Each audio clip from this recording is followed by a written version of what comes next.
ఓం నమ శివాయ. అరహర మహాదేవ శంభో శంకర. అందరికీ నమస్కారం అండి.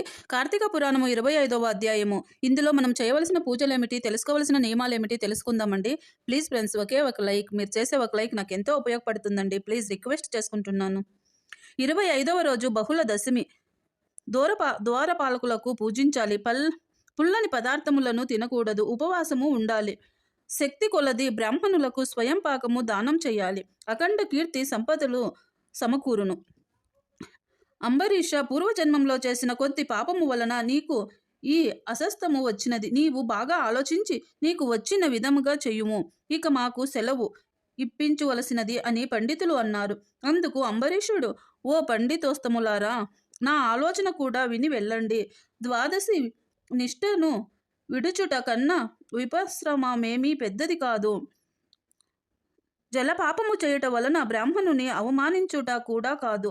ద్వాదశిష్టులకు భంగము కలగదు. అప్పుడు దుర్వాసనుడు నన్ను నిందించలేడు. నేను చేసిన పూర్వ పుణ్యఫలము నశించదు. కావున వీటిని త్రాగి అయినా వచ్చే వరకు వేచి ఉందును అని వారి ఎదుటనే నీటిని త్రాగాడు.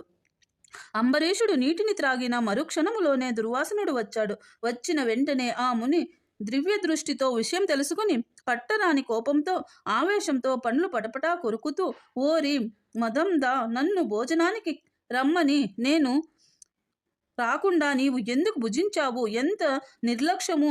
అతిథికి అన్నము పెట్టదనని ఆశ చూపి పెట్టకుండా తాను తిన్నవాడు అశుద్ధము, తిన్నవాడుకును మరుజన్మలో పురుగై పుట్టును. నీవు భోజనమునకు బదులు జలపానము చేసితివి. అది కూడా భోజనముతో సమానమైనదే. నీవు అతిథిని విడిచి భుజించినావు కావున నీవు నమ్మక ద్రోహివి అగదునే కాని హరిభక్తుడవు కాదు. శ్రీహరి బ్రాహ్మణులకు అవమానించుట సహించుట, నన్ను అవమానించుట శ్రీహరిని అవమానించుటమే. నీ వంటి హరి నిందపరుడు మరి ఒకడు ఉండడు. నీవు మహాభక్తుడనని అతి గర్వంతో ఉన్నావు. ఆ గర్వంతోనే నన్ను భోజనమునకు ఆహ్వానించి అవమానించుటకే నీటిని త్రాగావు.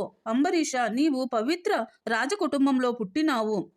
ఇప్పుడు నీ వంశము కలంకము అయినది అని కోపంతో నోటికి వచ్చినట్లు తిట్టారు. అంబరీషుడు ముని కోపమునకు గడగడలాడుచు చేతులు జోడించి, మహానుభావ, నా ఆజ్ఞను ముంచే ఈ పొరపాటు చేసి తిని. బ్రాహ్మణులకు శాంతియే ప్రధానము. మీరు తపోధనములు దాక్షిణ్యములు గలవారు కావున నన్ను కాపాడుము అని అతని పాదములపై పడి వేడుకున్నాడు. దయాశూన్యుడైన దుర్వాసనుడు అంబరీషుని తలపై తన ఎడమకాలితో తన్ని, దోషికి శాపము ఇవ్వకుండా ఉండకూడదు. నీవు వరుసగా మొదటి జన్మలో చేపగాను, తాబేలుగాను, వారాహంగాను, సింహముగాను, వామనుడుగాను, కురుడైన బ్రాహ్మణుడిగాను, మూడుడైన రాజుగాను, రాజ్యములేనట్టి రాజుగాను, శేషాండ మతస్థునిగాను, పాపబుద్ధి గల దయలేని బ్రాహ్మణునిగాను పుట్టెదవుగాక అని ఆవేశంతో శపించెను. ఇంకను కోపము తగ్గక మరలా శపించుట పూనుకొనుచుండగా శ్రీ మహావిష్ణువు బ్రాహ్మణ శాపము వృద్ధా కాకూడదని తన భక్తునికి ఏ అపాయము కలగకుండా అంబరీషుని హృదయములో ప్రవేశించి ఆ అవతారులు తాను ఎత్తడానికి స్వీకరించాడు.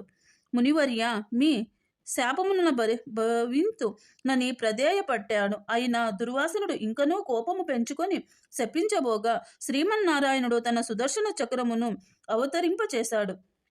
ఆ సుదర్శనము కోటి సూర్యప్రభములతో అగ్ని జ్వాలలు గగ్గుచు దుర్వాసుని వైపు రాగా అంతట దుర్వాసనుడు ఆ చక్రము తనని మసి చేయనని భావించి ప్రాణభయముతో బ్రతుకు జీవుడా అని పరిగెత్తసాగాడు. మహా తేజస్సుతో చక్రయుద్ధము దుర్వాసుని తరుచుచుండగా దుర్వాసనుడు తనను కాపాడమని భూలోకమున ఉన్న మహామునులకు, దేవలోకమునులోకి, దేవేంద్రుని బ్రహ్మలోకమునులోకి వెళ్ళి బ్రహ్మదేవుని కైలాసమునకు వెళ్ళి పరమేశ్వరుని ఎంత ప్రార్థించినను వారు సైతము చక్రయుధమున బారి నుండి దుర్వాసుని కాపాడలేకపోయారు. స్కంద పురాణము 25వ భాగము.